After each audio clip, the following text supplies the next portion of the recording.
setelah dia datang yang kedua kalinya, Nabi Isa alaihissalam. Yang menjadi masalah besar sekarang ini adalah ternyata dari sejak ada isu Isa atau Yesus disalib sampai hari ini tanggal 12 Maret 2026 belum pernah ada orang melihat sosok Yesus dan berkata diberkatilah dia yang datang dalam nama Tuhan. Halilintar. Berarti yang datang pada abad pertama kepada Ananias, kepada Paulus, kepada penulis kitab Wahyu, kepada Markus dan seluruhnya itu bukan Yesus. Beda lagi tuh. Apa? Kalau beda, kenapa abangku simpulkan bahwa nanti orang-orang Yahudi akan berkata, ya, pengantar ini singkat para sahabat. Mantep TV sudah standby. Di like, di subscribe, di share sebanyak mungkin untuk supaya mencegah sahabat-sahabat kita di luar sana tidak terpengaruh terhadap pemurtadan. Ahlul kitab illa la yu'minan nabihi qablal mauti. 2000 tahun. Nah, kenapa? Okay. 2000 tahun, Bang. Sampai hari ini Yesus belum datang loh, belum datang Yesus. Sebentar. Belum. Kamu tidak akan melihat aku lagi, sabar. Kamu tidak akan melihat aku lagi sampai Matius 24:30, yaitu hari kiamat, baru kalian bisa melihat aku lagi. Berarti yang datang kepada Paulus bukan aku. Silakan. Baik. Di ayat perhatikan baik-baik. Di Matius 23 ayat 37, Yerusalem, engkau yang membunuh nabi-nabi dan melempari dengan batu orang-orang yang diutus kepadamu. Berkali-kali aku rindu mengumpulkan anak-anakmu, sama seperti induk ayam mengumpulkan anak-anaknya di bawah sayapnya, tetapi kamu tidak mau. Ayat ini menerangkan penolakan secara kolektif bangsa Israel. Nah, tetap ingat, secara kolektif pula mereka akan mengakui, tidak di Matius 20 di ayat 39 yang terakhirnya, sehingga kamu. Jadi ketika kolektif mereka menolak, pada akhir zaman kolektif pula mereka akan mengakui, hingga kamu berkata, diberkatilah dia yang datang dalam nama Tuhan. Tetapi ingat, ketika Yesus datang secara pribadi kepada Paulus, itu secara pribadi. Seperti itu penggenapan daripada Yohanes 14. Itu beda lagi. Dalam Yohanes 14 dikatakan begini. Nah, itu beda. Dalam Yohanes 14 dikatakan, saya ambil itunya ayatnya. Yohanes 14 ayat 16, aku akan minta kepada Bapa dan ia akan memberikan kepadamu seorang penolong yang lain supaya ia menyertai kamu selama-lamanya, yaitu Roh kebenaran, ya, Roh kebenaran. Dunia tidak dapat mengenal dia. Melihat dia dan tidak mengenal dia, tetapi kamu mengenal dia, sebab ia menyertai kamu dan akan diam di dalam kamu. Nah, yang tadi secara kolektif mereka akan melihat Yesus datang, tetapi di dalam Yohanes 14 Yesus akan datang secara pribadi, secara individu. Makanya dalam ayat 18 dikatakan, aku tidak akan meninggalkan kamu sebagai yatim piatu. Nah, itu bedanya. Yesus datang dalam Yohanes 14, Yesus datang dalam bentuk Roh kebenaran. Itu jawaban saya. Ya, hanya itu yang bisa saya terangkan, Bang Zuma. Silakan. Iya, dan hanya itu yang bisa menolong saudara. Tapi sangat disayangkan, yang datang setelah Yesus itu bukan Yesus. Yesus datang nanti setelah mereka berkata, diberkatilah dia yang datang dalam nama Tuhan. Baca Yohanes 16 nomor 7. Bahwa aku memang harus pergi, sebab kalau aku tidak pergi, maka roh kebenaran itu tidak akan datang. Berarti setelah aku pergi, yang datang adalah penolong lain yang akan menyertai engkau selama-lamanya. Apa itu? Ajarannya. Ajaran roh kebenaran itu menyertai engkau selama-lamanya. Kalau hari ini murid-murid Yesus yang hidup sesama dengan Yesus, hidup kembali, bertemu dengan kami umat Islam, maka kami akan satu tempat rumah ibadah bersama. Kami akan menyembah kepada Tuhan yang sama. Kami akan melakukan prosesi agama yang sama. Dan kami mendudukkan Yesus dengan kedudukan yang sama. Rasul untuk Bani Israel, mengajarkan hukum Taurat, mengajarkan menyembah hanya kepada ilah yang disembah oleh Abraham, Ismail, Ishak, dan Yakub. Itulah kami. Kami menyertai ajaran, kami menyertai murid-murid Yesus. Karena apa yang Yesus ajarkan kepada mereka, kami ajarkan juga. Yesus berpesan kepada mereka jangan ke bangsa lain, kami ajarkan juga. Yesus mengajarkan mereka untuk jangan melanggar Torah, kami ajarkan juga. Yesus mengajarkan dia hanya untuk muridnya Bani Israel, kami ajarkan juga. Mereka bersunat, mereka berpuasa, mereka bertauhid, kami ajarkan juga. Kamilah yang menyertai mereka selama-lamanya. Sedangkan kalau murid Yesus hadir nih, bertemu dengan orang Kristen, mereka akan kaget. Ajaran apa ini? Loh, makanannya kok begini? Loh, kok tempat ibadahnya kok begini? Loh, kok ibadahnya hari begini? Kok mereka tidak bersunat? Siapa mereka ini? Orang-orang asing di tengah-tengah muridnya Yesus. Jadi saudara, pola kita malam ini adalah engkau tidak akan melihat aku lagi sampai engkau berkata diberkatilah dia yang datang dalam nama Tuhan. Pertanyaannya, adakah mereka mengucapkan ucapan itu setelah mereka melihat orang yang keluar dari kubur ini? Begini, sebentar, ya, begini Bang Zuma. Silakan. Tadi kan penolakan dalam Matius 23 mulai dari ayat 1 sampai 20 sampai 38 itu kan penolakan kolektif tentang Yerusalem yang menolak. Nah, kemudian Yesus akan diakui oleh mereka secara kolektif pula hingga Yesus akan datang kedua kalinya, berkatilah dalam nama Tuhan. Nah, karena mereka terpaksa mengakui keilahiannya Yesus. Nah, sekarang siapa yang bertemu dengan Yesus? Siapa yang bertemu dengan Paulus, Saulus, bahkan Petrus, bahkan setiap orang yang percaya kepada Yesus? Ini saya terangkan secara Yohanes 14. Dalam Yohanes 14 dikatakan begini, ya. Aku akan minta kepada Bapa dan Ia akan memberikan kepadamu seorang penolong yang lain, supaya ia menyertai kamu selamanya, yaitu kebenaran. Nah, kemudian di ayat berikutnya, maka kenapa disebut roh Yesus? Di ayat 26. Di ayat 26. Tetapi penghibur, yaitu Roh Kudus, yang akan diutus oleh Bapakku dalam namaku. Makanya, ketika Yesus berjumpa dengan murid-muridnya, dengan Paulus, dengan Ananias, kadang-kadang disebut roh Yesus. Disebut roh Yesus. Karena apa? Karena diutus dalam namaku.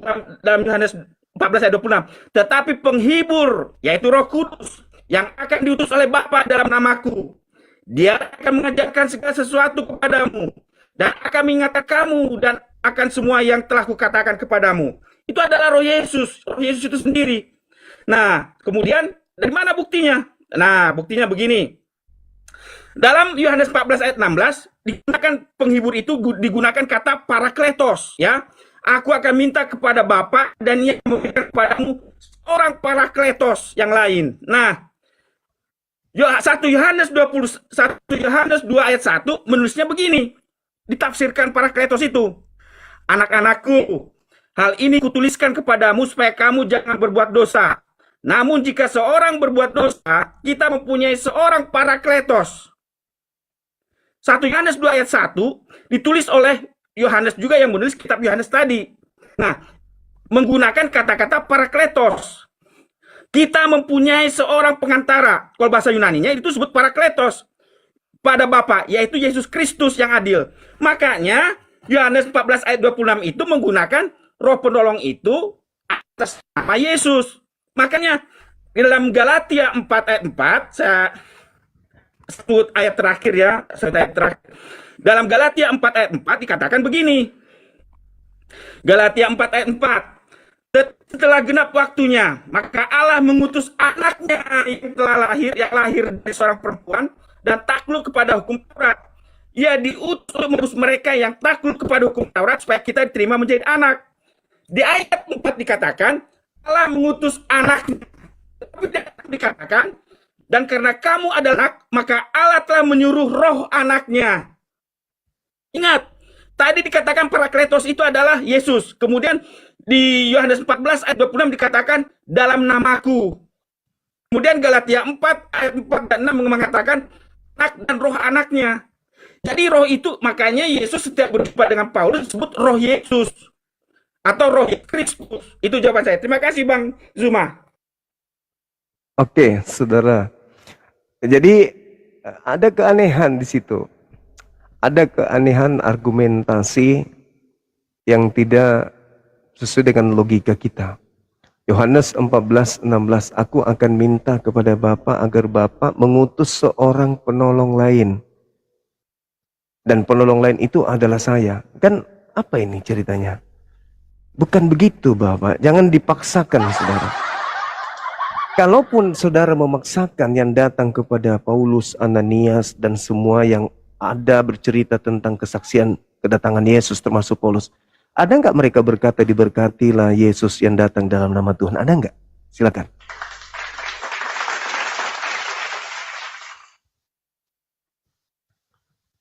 Kalau ada, terindikasi Yesus. Tapi kalau tidak ada, jelas itu bukan Yesus. Mau dipaksa seperti apapun, tetap aja akan keteteran. Terbukti Anda keteteran. Yohanes 14:16. Aku akan minta kepada Bapa agar Bapa mengutus seorang penolong lain.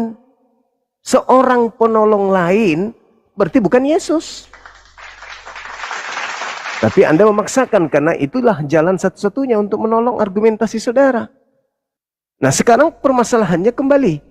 Ada enggak kemudian Paulus berkata, diberkatilah engkau yang datang dalam nama Tuhan? Tidak mungkin. Sebab Yesus bagi Paulus adalah Tuhan. Tidak mungkin Tuhan diberkati Tuhan. Konsepnya salah. Maka jelaslah nubuat yang terjadi, waspadalah kepada penyesat yang datang kepadamu memakai namaku dan berkata akulah Kristus, mereka akan menyesatkan banyak orang. Jadi yang datang ini, yang datang kepada Paulus in the gang, itu bukan Yesus, tapi penyesat yang memakai nama Yesus dan menyesatkan banyak orang, yaitu Kristen. Sebab kuncinya jelas, apabila Yesus yang asli datang, maka orang akan berkata, diberkatilah Yesus yang datang dalam nama Tuhan. Sudah terjadi? Abang sendiri mengatakan belum. Baca Matius 24 nomor 30, nanti terjadi di akhir zaman. Az-Zukhruf ayat 61. Itu jelas itu abangku. Jadi Anda maupun saya tidak akan menemukan ucapan-ucapan itu kecuali Lembaga Bible Indonesia mencoba untuk menyisipkan atau mensisipkan atau memasukkan kemudian data baru ke dalam Bible di terjemahan berikutnya. Adanya ungkapan Paulus dirubah, siapakah engkau Tuhan? Harus dirubah. Atau ditambahkan, akulah Yesus yang kau aniaya. Tambahkan ayat di tengahnya, diberkatilah engkau yang datang dalam nama Tuhan. Berarti Yesus diberkati dalam nama Tuhan. Berarti ada Tuhan lain yang memberkati Yesus. Itu semakin berat. Silakan. Nah, Matius 23 ayat 39 tadi kan saya udah katakan. Latar belakangnya itu adalah penolakan kolektif Yerusalem. Bahwa Yerusalem menolak Yesus. Dan itu dibuat Yesus ketika Yesus mengatakan rumahmu, yang tadinya rumah Bapakku atau rumahku disebut rumah doa segala bangsa. Akibatnya di dalam Matius 23 ayat 38 disebut lihatlah rumahmu. Jadi rumahmu yang tadinya berlatar belakang rumahku atau rumah Bapakku menjadi rumahmu. Nah, jadi karena itu adalah penolakan kolektif terhadap Yesus, makanya disebut, mulai sekarang kamu tidak akan melihat aku lagi. Nah, di kalimat berikutnya, diberkatilah dia yang datang dalam nama Tuhan, itu adalah ketika Yesus akan datang pada kali kedua, secara kolektif orang Yahudi akan terpaksa mengakui Yesus adalah Mesias yang mereka tolak sekarang itu. Nah, itu latar belakangnya. Nah, makanya saya bilang, berbeda dengan penampakan Yesus kepada murid-muridnya. Kenapa berbeda? Seperti yang saya bilang tadi di Galatia 4. Galatia 4 mengatakan Bapa mengutus anaknya Kemudian di ayat 6 dikatakan roh anaknya. Kemudian Yohanes 14 ayat 20 mengatakan dalam namaku. Kemudian 1 Yohanes itu mengatakan Parakletos itu pengantara itu adalah Yesus Kristus. Makanya roh yang menampakkan diri kepada Paulus dan kepada murid-murid Yesus itu adalah roh Yesus secara pribadi. Itu jawaban saya. Terima kasih Bang Zuma. Iya, jadi kesimpulannya ada tidak kemudian orang yang berkata, mau secara pribadi maupun secara kolektif, itu kan pengakuan abang sebagai asumsi penolakan harus kolektif. Ya, nanti di akhir zaman. Itu berarti dengan kata lain, yang datang kepada orang per orang ini itu menurut saya bukan Yesus, karena Yesus sudah menerangkan itu. Kamu tidak akan melihat aku lagi sampai kalian berkata diberkatilah aku yang datang dalam nama Tuhan. Saya cuma ingin kesimpulan. Adakah kemudian Paulus dan teman-temannya menerima 13 kitab dan pernah berkata yang datang kepadanya Yesus sehingga dia mengucapkan kalimat itu, diberkatilah dia yang datang dalam Tuhan. Ada atau tidak ada, Bang? Oh, tidak ada. Tidak kalau ada. itu. Ya, oke, sudah. Ya. Selesai kita. Ya. Baik. Hanya itu yang bisa saya sampaikan, Bang Baik, Zuma. Terima saudara kasih. baik. Makasih banyak, Saudara John. Ya. Terima kasih. Masya Allah. Jadi kita sudah sampai pada beberapa teman Kristen. Ternyata pandangan beliau tadi justru lari kepada Al-Quran surah As-Sukruf ayat 61. Ya, bahwa Nabi Isa akan datang membawa pertanda akan terjadinya hari kiamat.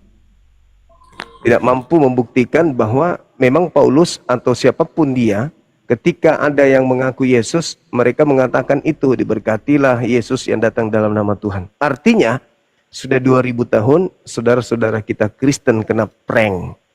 Karena ternyata yang datang kepada mereka bukanlah Yesus, tetapi oknum lain.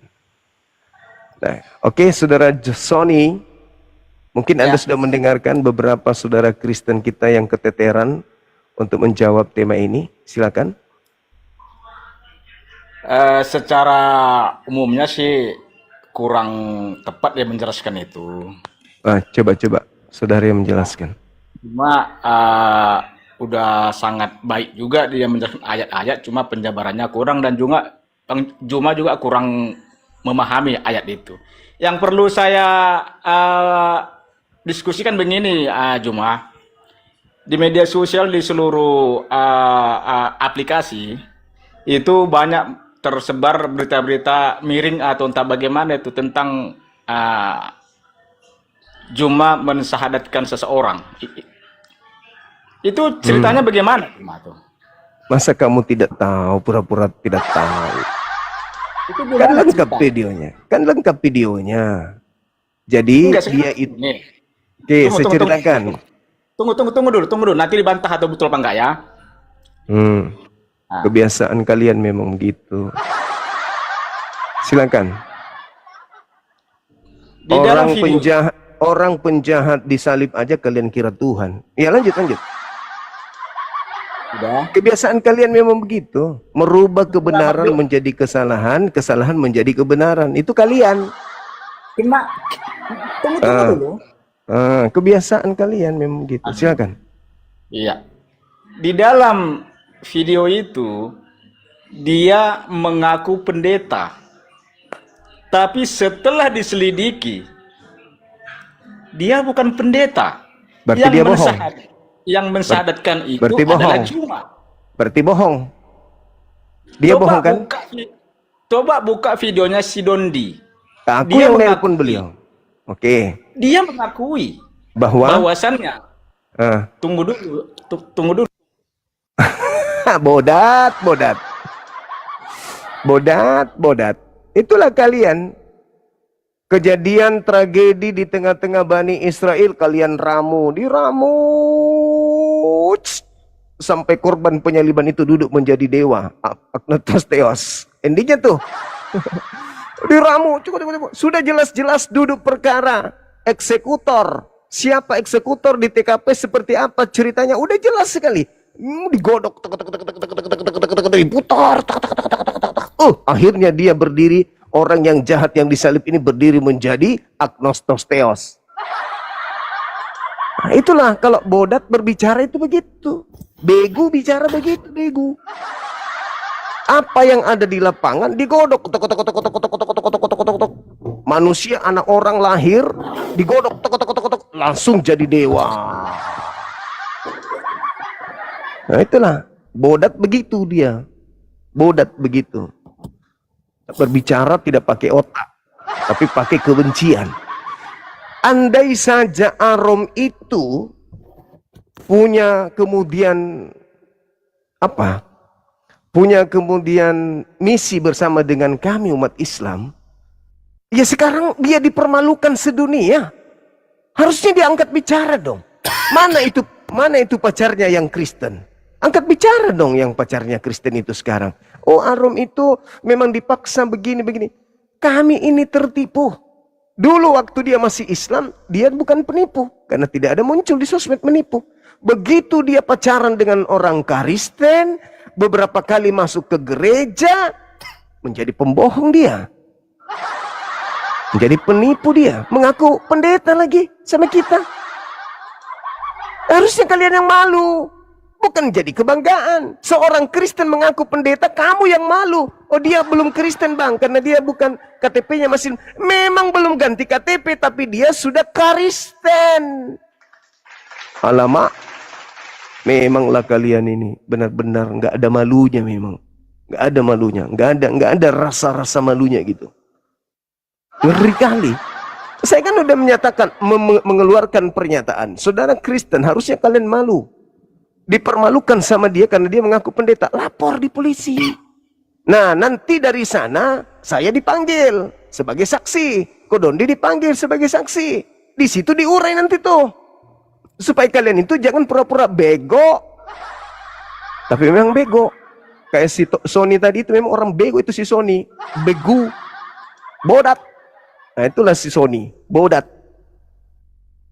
So intelek tapi tak ada kebenaran dalam lisannya. Dengarkan itu Sony. Bang Suma mengatakan kamu bodat.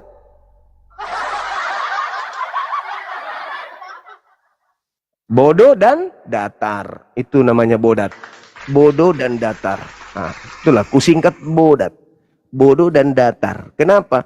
Sudah dilihat, sudah didengarkan. Datar aja. Yang penting benci ke Bang Suma. Yang penting gak suka Bang Suma. Itu aja. Mau benar kek, mau salah kek, yang penting datar aja, benci aja terus. Sony bodat, Sony bodat. Oke, saudara Indra, semangat malam. Malam Bang. Aduh. Malam. Sabar Bang ya. Siap.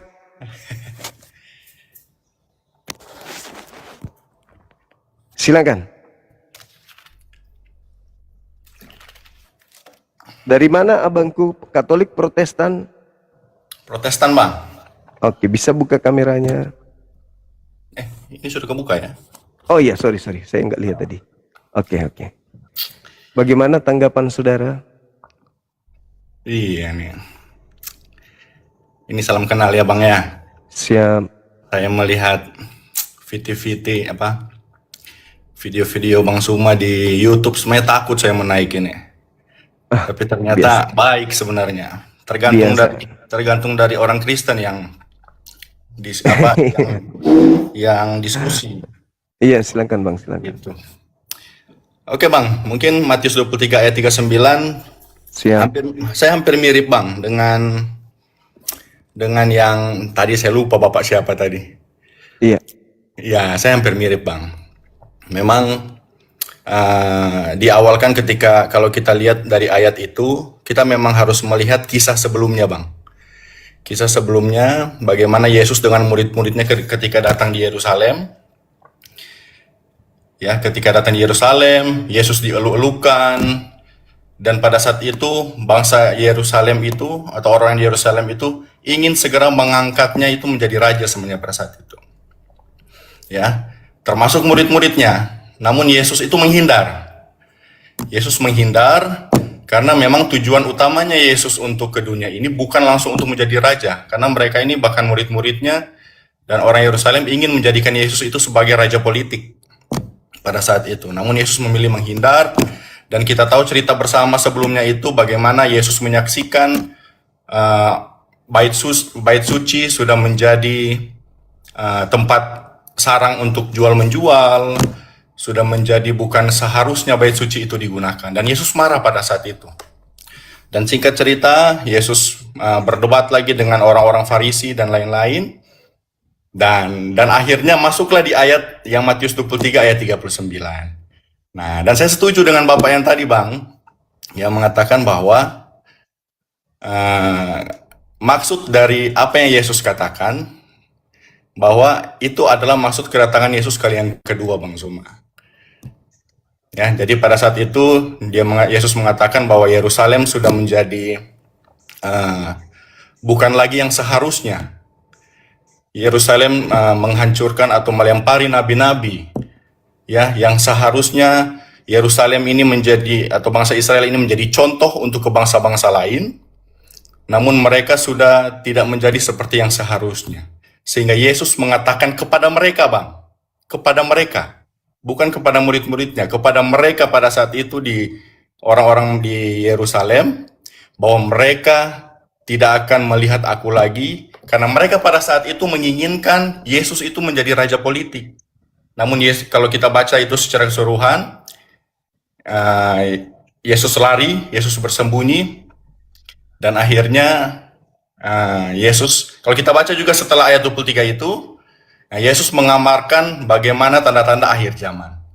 Nah, jadi itu ada hubungannya, Bang, di ayat 23 ke ayat yang ke-24, bagaimana mereka pun pada saat itu yang orang-orang Yerusalem, di zaman akhir, mereka akan melihat Yesus. Mereka akan melihat Yesus ketika datang kali yang kedua, dan mereka akan berkata, inilah anak, bahwa dia adalah benar Yesus, bahwa dia adalah benar Mesias. Sama seperti prajurit ketika di kayu salib, yang mengakui bahwa, oh iya, dia benar adalah Yesus itu sendiri. Mungkin itu, Bang. Mohon maaf kalau kata-kata saya ini amburadul atau Enggak. gimana. Saya paham kok. Tapi Saya kurang paham. lebih sama sih, Bang, dengan yang tadi. Iya. Oke, Gitu. saya paham.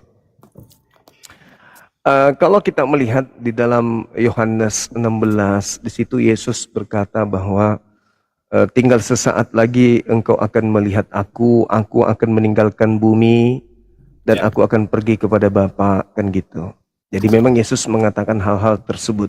Nah, di situ Yesus di dalam Matius 23 dan juga Lukas 23 itu, dia mengatakan bahwa tinggal sesaat lagi engkau akan melihat aku, Ya. sampai engkau berkata diberkatilah dia yang datang dalam nama Tuhan. Itu ucapan Yesus kepada orang Farisi, terhadap orang-orang seruan-seruannya kepada Yerusalem, kepada ahli Taurat dan seterusnya. Kan di situ dijelaskan Yesus bersama dengan murid-muridnya. Dia muridnya Yesus- juga ada di situ. Ya, Di Matius kalau kita lihat, 23. Yesus, sorry Bang, saya mau motongnya. sorry. Iya. Di muridnya juga ada di sana di Matius 23. Malah Yesus pertama kali menasihati muridnya. Jadi termasuk muridnya, bukan cuma berbicara mengenai oknum-oknum Farisi, enggak, tapi seluruh orang yang hadir di situ Yesus katakan hal itu.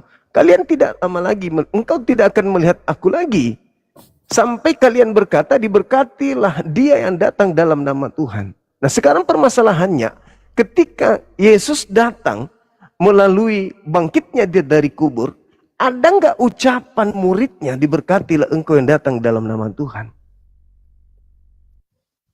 Gini Bang. Artinya bahwa, Ya, siap. tunggu. Artinya Siap. bahwa ketika Anda mengatakan itu nanti kedatangannya yang kedua, baru ada perkataan seperti itu. Dengan kata lain, Yesus pergi dan datang nanti di akhir zaman. Tidak ada ucapan Yesus bahwa dia akan datang setelah dia pergi 3 hari dia akan datang. Itu tidak ada. Tidak ada ucapan Yesus bahwa dia akan datang dari orang ke orang. Enggak, yang datang setelah dia terangkat ke bumi, dari bumi itu adalah roh penghibur lain, bukan dia. Nah, ketika ia datang, barulah ada ungkapan diberkatilah dia yang datang dalam nama Bapa Elohim. Nah, saya ingin bertanya nih kepada saudara. Siap. Andai saja murid Yesus mendengarkan ucapan itu, bahwa ketika kita melihat dalam Matius bab-bab berikut sebelumnya, yaitu bab 21, di sana dikatakan Hosana, Hosana, Hosana anak Daud, diberkatilah engkau anak Daud.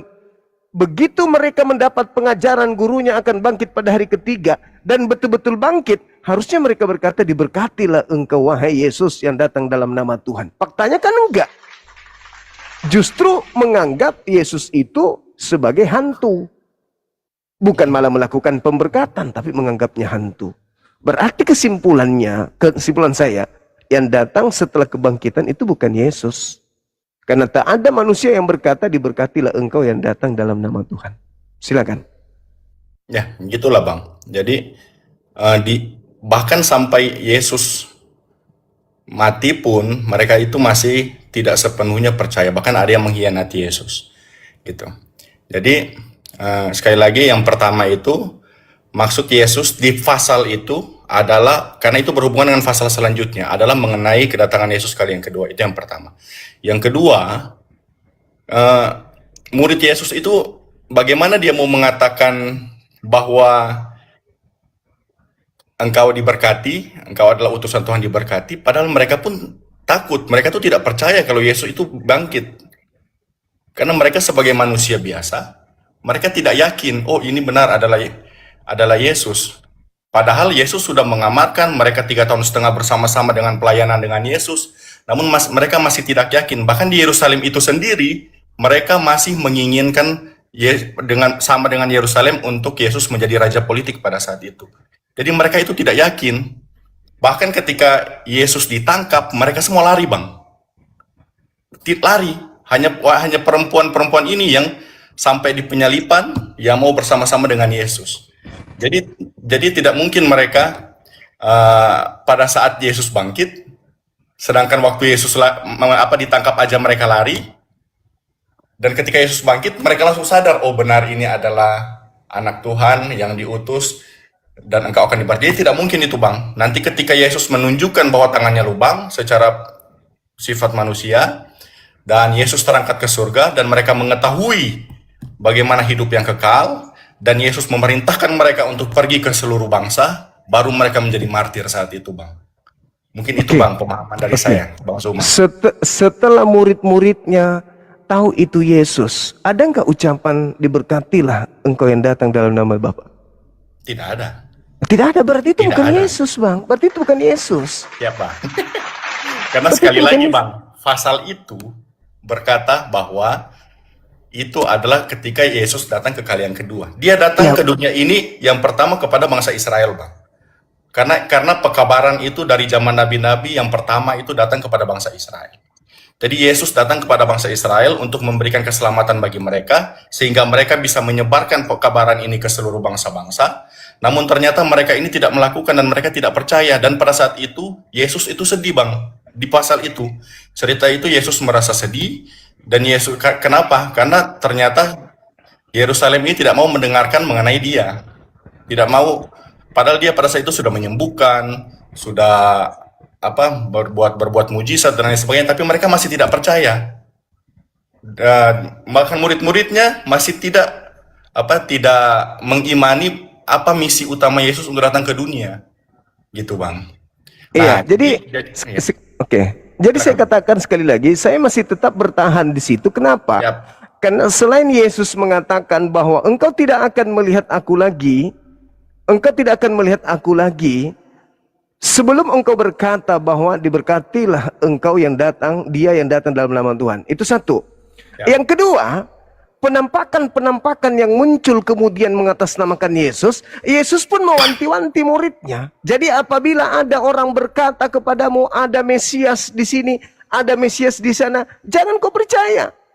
Bahkan Yesus mengatakan, waspadalah agar kalian jangan disesatkan, sebab akan datang banyak orang memakai namaku dan berkata, akulah dia.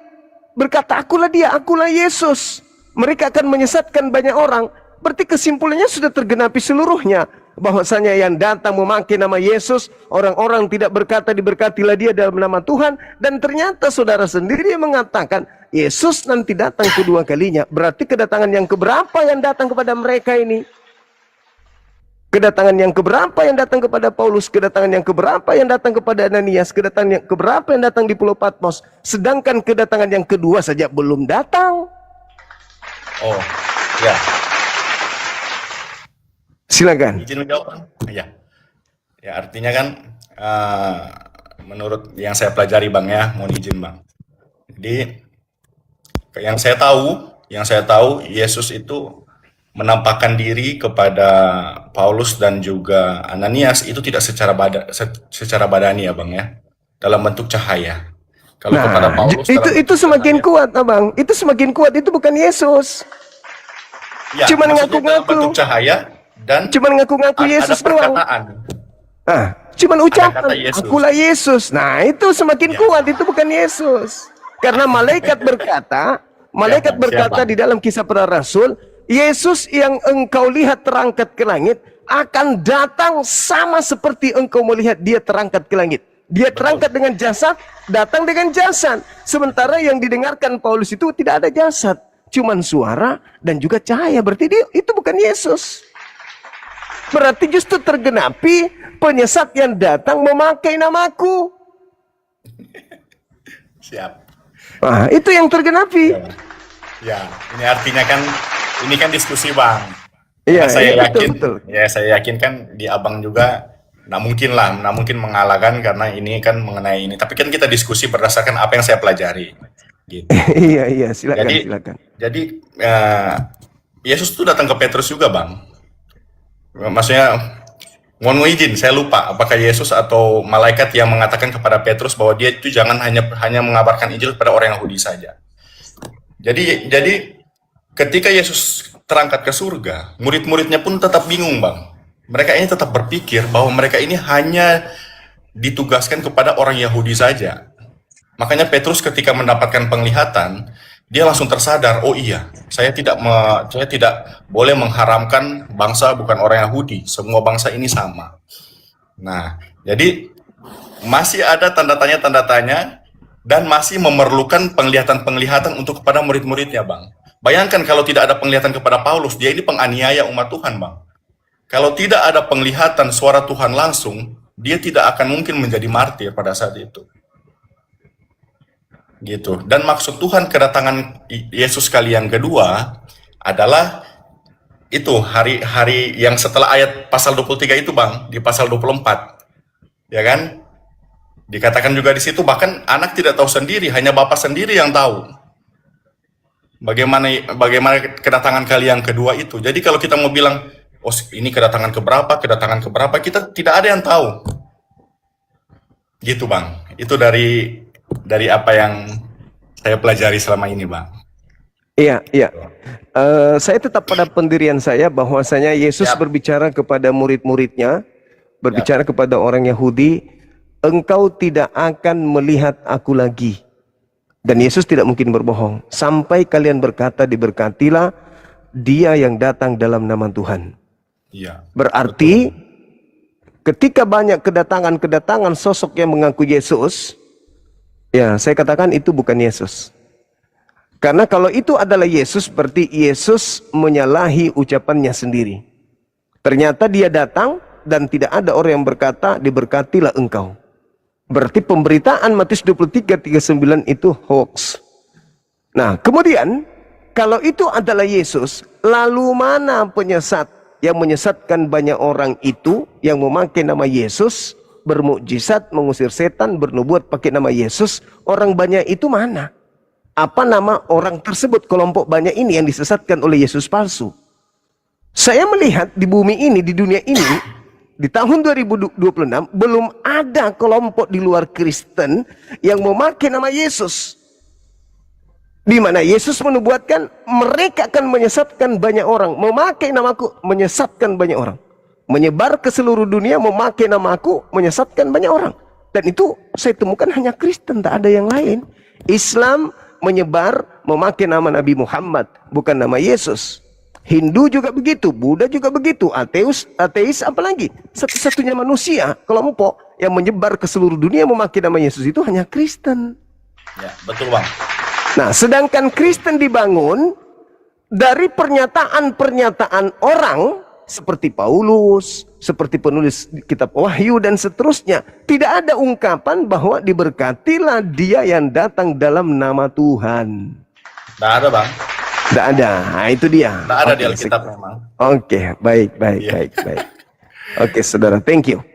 Siap, sama-sama Bang. Sukses selalu. Sama-sama. Salam sehat Bang ya. Makasih, saudara Indra. Masya Kasih. Allah. Makasih. Jadi sahabat yang dimuliakan oleh Allah, kalau kita melihat dari Matius 24, nomor 37, sebagaimana zaman Nabi Nuh, begitulah kemudian kedatangan Yesus kelak. Jadi ketika Nabi Nuh itu datang, saudara-saudara, ketika Nabi Nuh, pada zaman Nabi Nuh, yang menjadi pengikut naik ke kapal Nuh, hanyalah murid-muridnya. Kaumnya Nabi Nuh yang menolak Nabi Nuh tidak masuk ke kapal untuk kemudian mengarungi bahtera pada saat itu. Yesus menerangkan bahwa kedatangan beliau kelak sama seperti kedatangan Nabi Nuh. Berarti Al-Quran As-Sukruf ayat 61 yang diselamatkan oleh Nabi Isa atau Yesus dalam pandangan saudara Kristen hanyalah murid-muridnya saja, pengikutnya saja, bukan yang di luar pengikutnya ngaku-ngaku pengikut. Ingat, sudah beberapa teman kita Kristen yang naik ke sini, alhasil mereka mengakui bahwa tidak ada ucapan orang-orang termasuk Paulus yang mengajarkan 13 kitab. Begitu bertemu Yesus mengatakan diberkatilah engkau yang datang dalam nama Tuhan.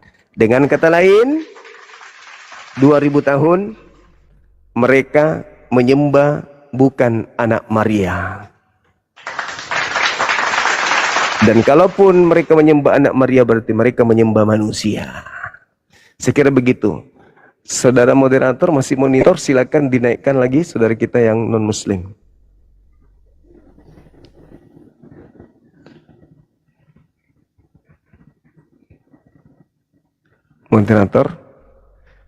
Moderator tertidur kayaknya. Oh, wis, Bunda Rahma sudah lengkap dengan baju lebarannya. Allahu Akbar. Siapa namanya? Terurus. Tidak terurus.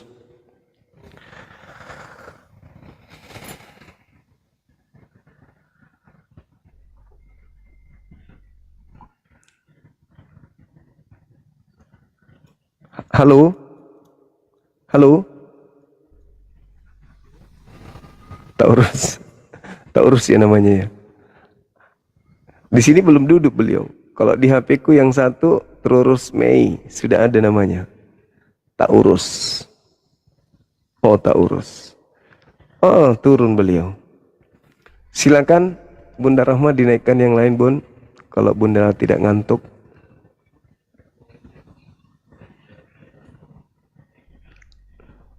Silakan. Wah, Bunda Rahma hebat kali, Bah.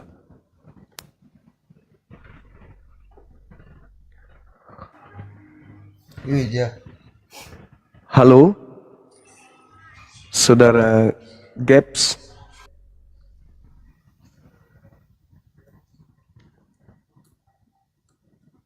Turun dia, Bun. Naikkan lagi yang lain, Bunda.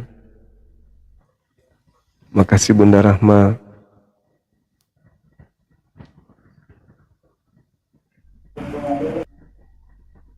Semangat malam, Saudara Yes.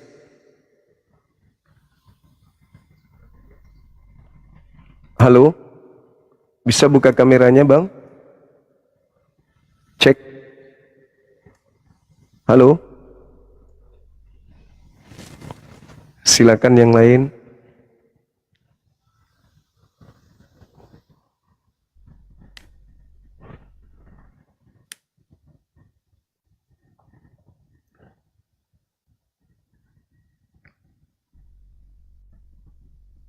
Silakan.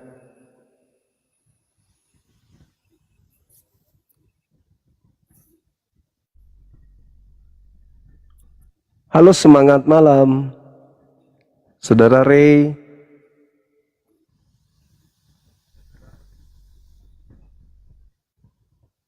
Halo. Halo, Ray.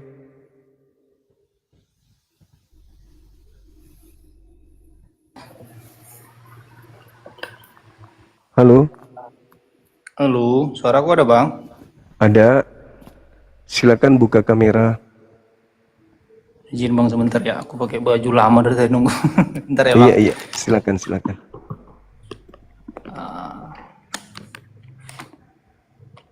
Oke.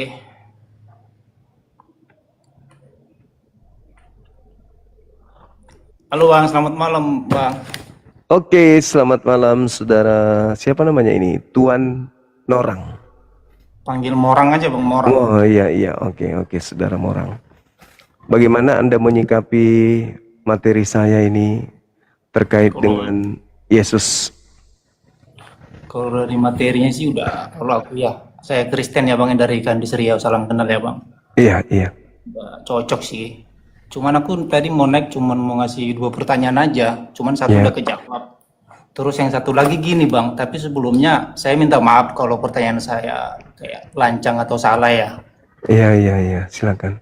Abang sebagai Muslim, gimana ya?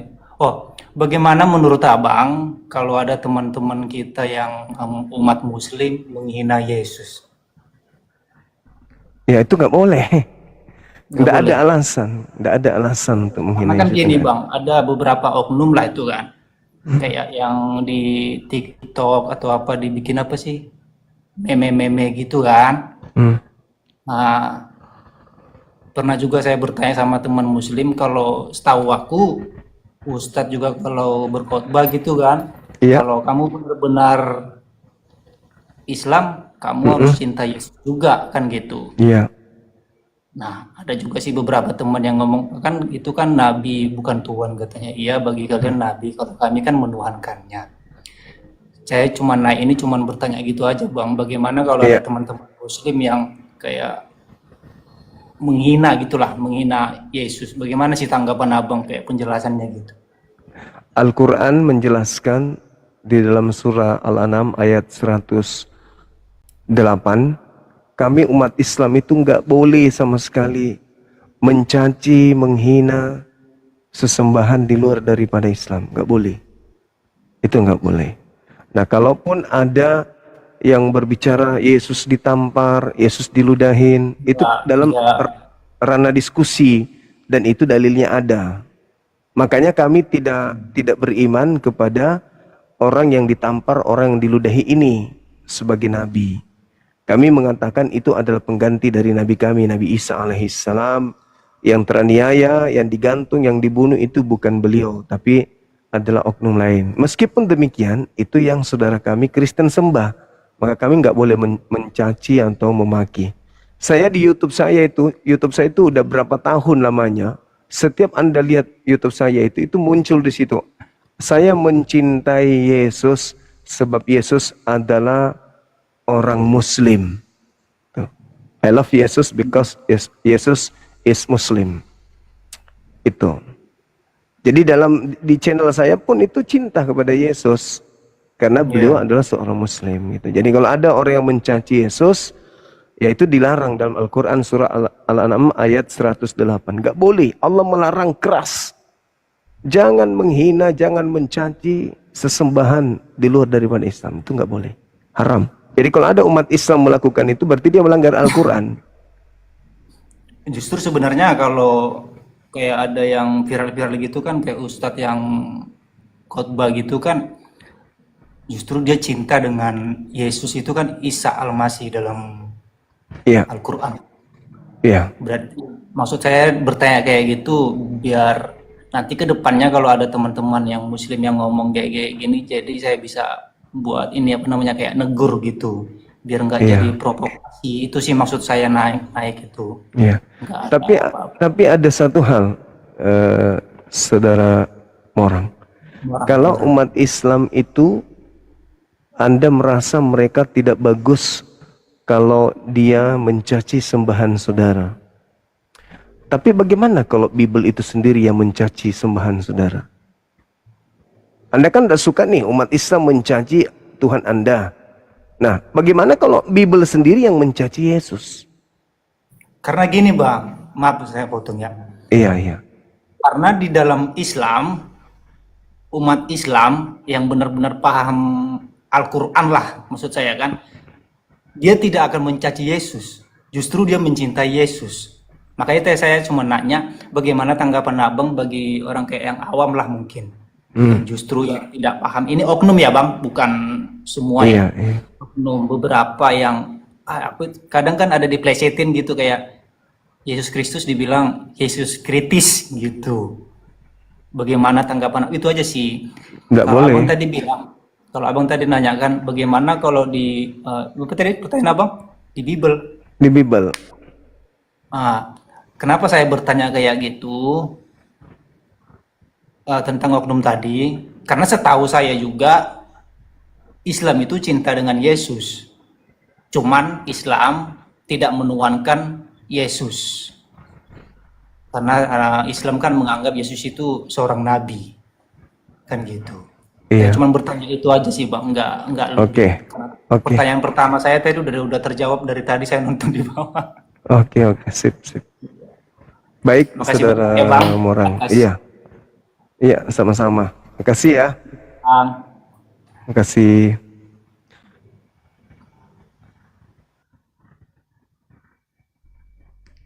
Ya, jadi memang betul, pertanyaan itu betul. Kita nggak boleh mencaci sesembahan, menghina sesembahan mereka. Cuman yang mereka harus pahami, yang mencaci sembahan mereka ya Bible itu sendiri kan gitu. Makanya kita membela, janganlah sampai mencaci Yesus, tapi ternyata Bible sendiri yang mencacinya kan gitu. Halo Bang Suma.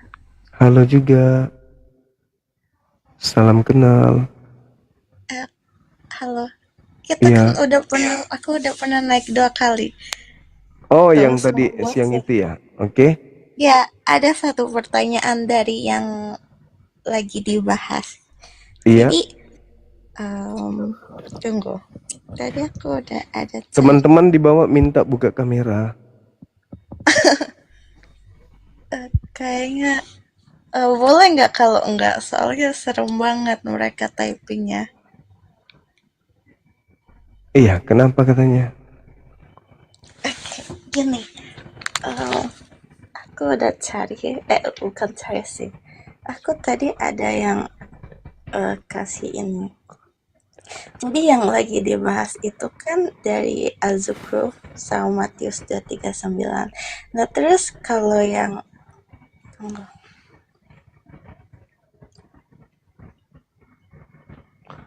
Iya, gimana?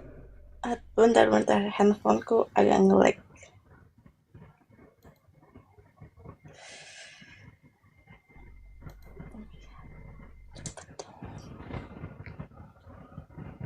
Teman-teman minta buka kamera, Dek. Oh bukan, aku gak enak hati aku. Iya, nggak apa-apa. Dienakin aja. Campur masako biar enak. Penyedap rasa kan?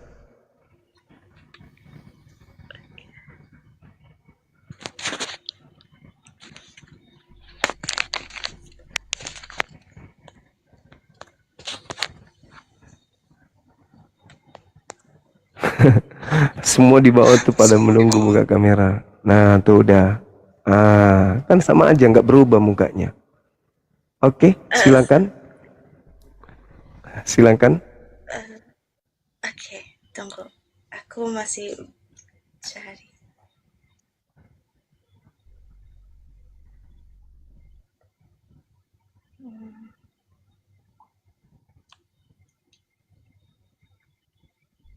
Oke, jadi ada satu ayat surat At-Nisa yang bilang gini. Surah apa? Kalau surat An-Nisa. Ya An-Nisa. Gimana surah An-Nisa? Kenapa? Ada yang nyebut gini, Tuhan nyuruh kita sebagai hamba itu untuk bunuh diri atau pergi dari kampung gitu. Itu gimana konsepnya? Boleh nggak dijelasin? Bunuh diri. Ya. Ya. Jadi kalau kita berbicara di dalam Al-Quranul Karim, justru banyak dalil yang mengatakan janganlah kamu bunuh diri Jangan kau membunuh dirimu, itu nggak boleh. Jadi maksud daripada ayat yang adik bawa ini, kita harus lihat asbabul nuzulnya. Coba bagaimana bunyi ayatnya coba? Apa bunyi ayatnya? Tunggu ya, dia handphoneku Biar agak kita nge-lag. jelaskan. Silakan. Oke, tunggu. Handphoneku agak nge-lag.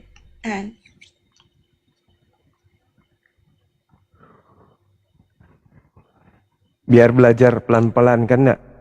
Jadi sebutkan ayatnya, nanti kita bahas pelan-pelan ayatnya seperti apa, supaya mengerti apakah betul seperti apa yang dipahami oleh orang-orang non terhadap ayat tersebut. Kan gitu. Surah An-Nisa ayat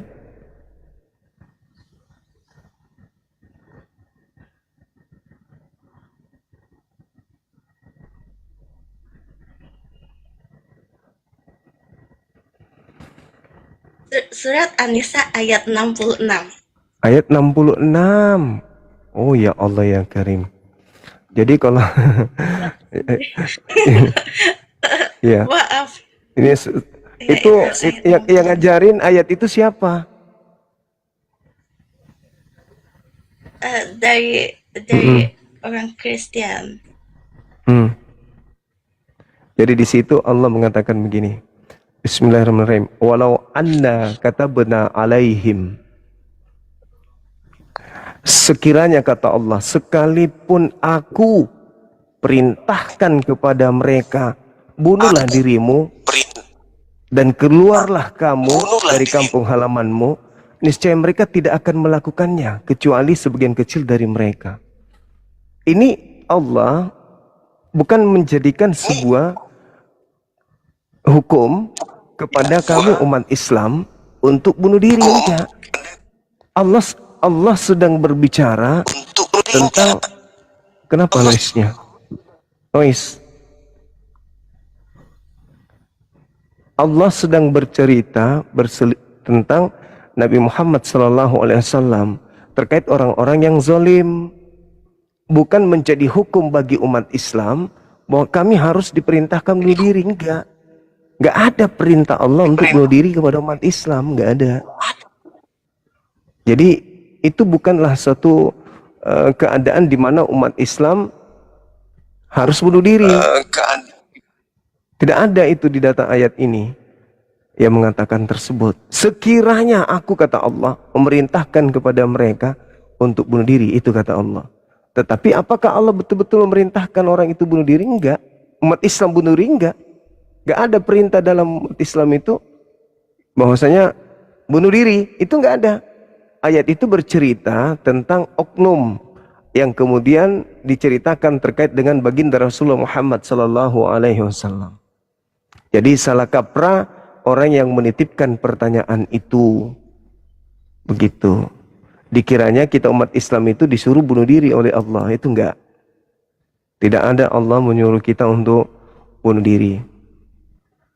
Begitu adik. Ada lagi? Titipannya ada lagi dari orang tersebut. Sekalipun kami perintahkan kepada mereka. Jadi mereka itu bukan kita umat Islam.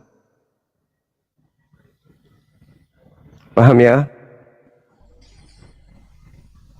Paham? Oke, ada lagi?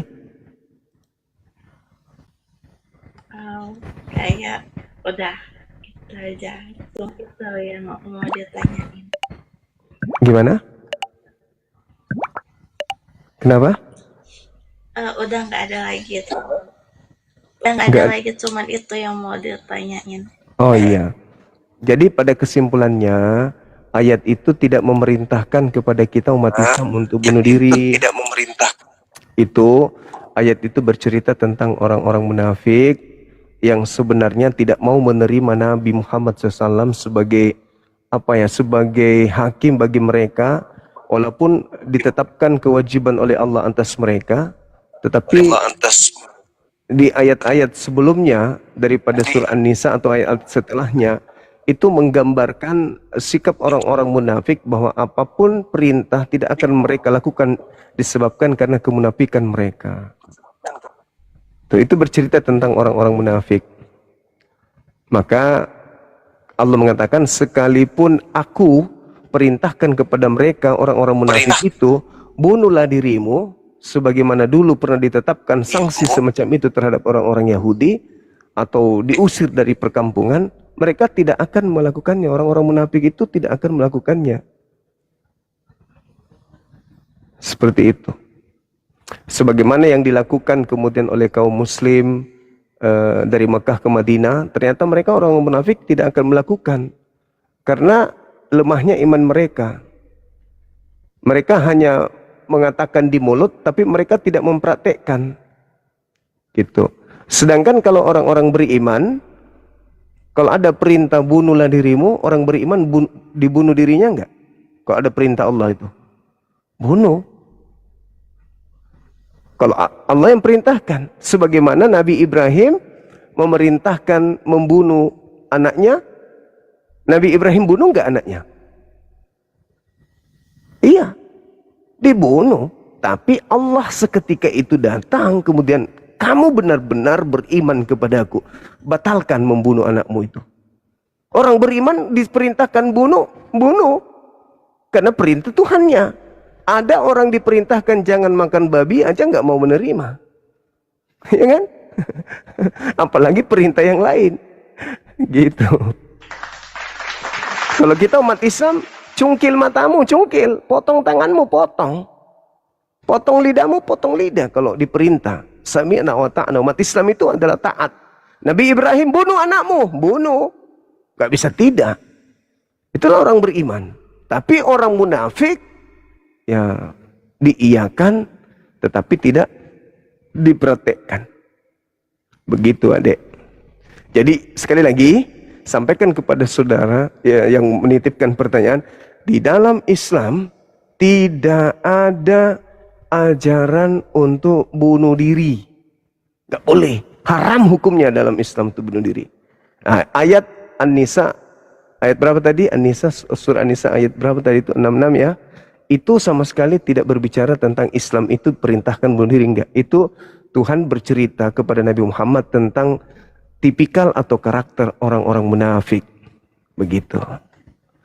Boleh dibaca ayat sebelum dan sesudahnya. Oke? Makasih ya. Ada. Silakan moderator dinaikkan lagi yang lain. Nanti kalau ada pertanyaan titipan lagi, naik lagi ke sini, nggak apa-apa. Yang pasti tidak ada dalam Islam perintah bunuh diri, apalagi bunuh Tuhan, itu nggak ada. Silakan saudara, jangan ditanya balik, beliau dalam pencarian. Yang penting nanti jangan lagi seperti Arom, kan gitu. Masih ada lagi? Bunda Rahma sudah istirahat mungkin? Saudara non-muslim yang mau? Linda Pandian di mana?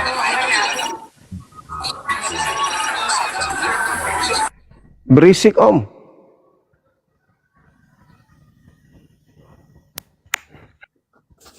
Selamat malam Bang Zuma. Iya malam. Ya, saya Kristen Bang. Siap.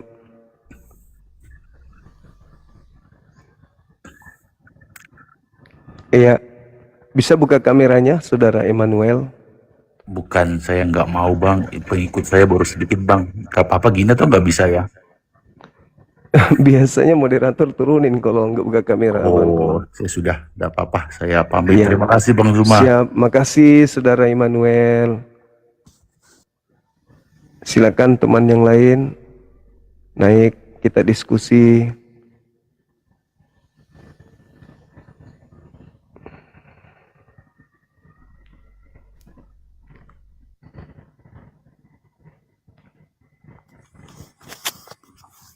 Halo, semangat malam. Ya, assalamualaikum Assalamualaikum Ustaz. Waalaikumsalam. Sehat Bang? Sehat, dari mana? Kalimantan Barat Bang. Iya, makasih. Ada yang ingin disampaikan? Mana tahu non muslim belum tanya agamanya. Silakan lagi yang lain. Materi belum maksimal. Yang ada cuman mengatakan itu untuk akhir zaman. Ya sudah, kalau itu untuk akhir zaman. Nah, adakah kemudian yang berbicara dengan Yesus mengatakan diberkatilah engkau yang datang dalam nama Tuhan? Enggak ada. Berarti bukan Yesus. Sederhana kan? Sederhana. Engkau tidak akan melihat aku lagi sampai kalian berkata diberkatilah dia yang datang dalam nama Tuhan. Nah, ada nggak ucapan itu? Nggak ada. Ya berarti itu bukan Yesus. Sederhana kok itu.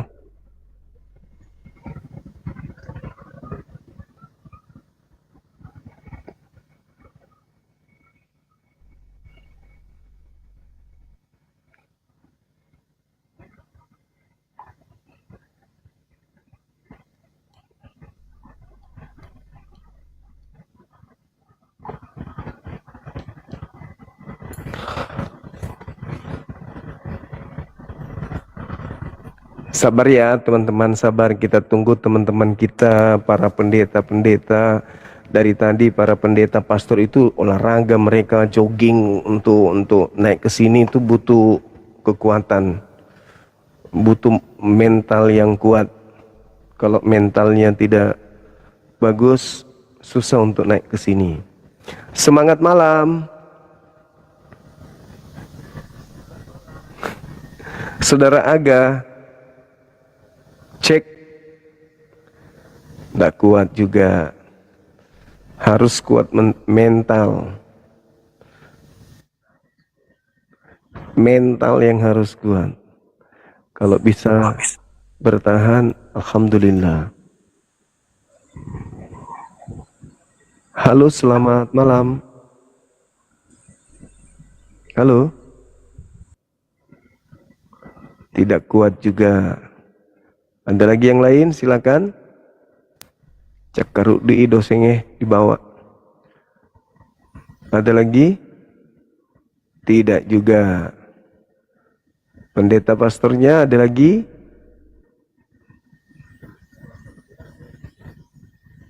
Masya Allah. Ternyata materi ini begitu berat buat teman-teman kita. Halo, semangat malam. Tidak bisa lagi. Ada lagi yang lain? Silakan. Diskusi yang baik kita.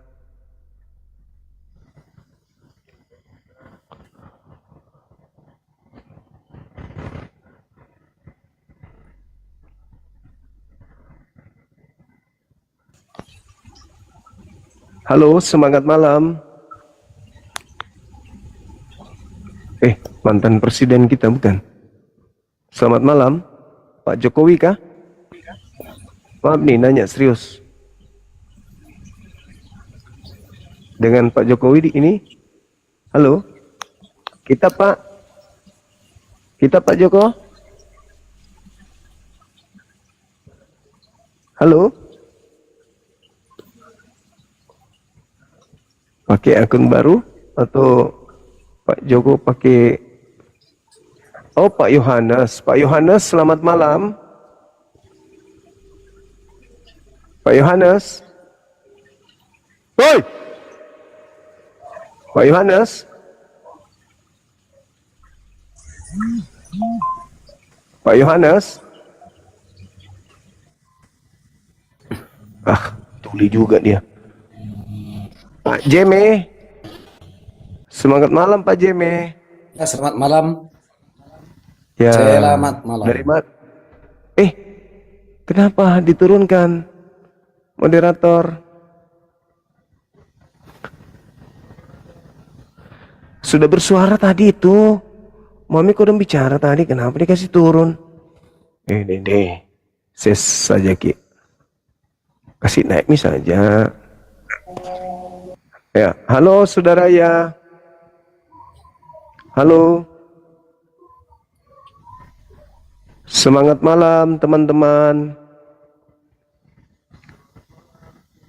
Buka kameranya, silakan kita ngobrol. Teman-teman yang ada di YouTube juga, assalamualaikum, apa kabar semuanya? Halo, terhambur. Mana ini penggawa-penggawanya ini? Kok pada tidak datang ini? Ayo abang-abangku, adik-adik dari Apologet Islam Indonesia. Kalau ada hal yang penting untuk diumumkan, boleh minta naik ya.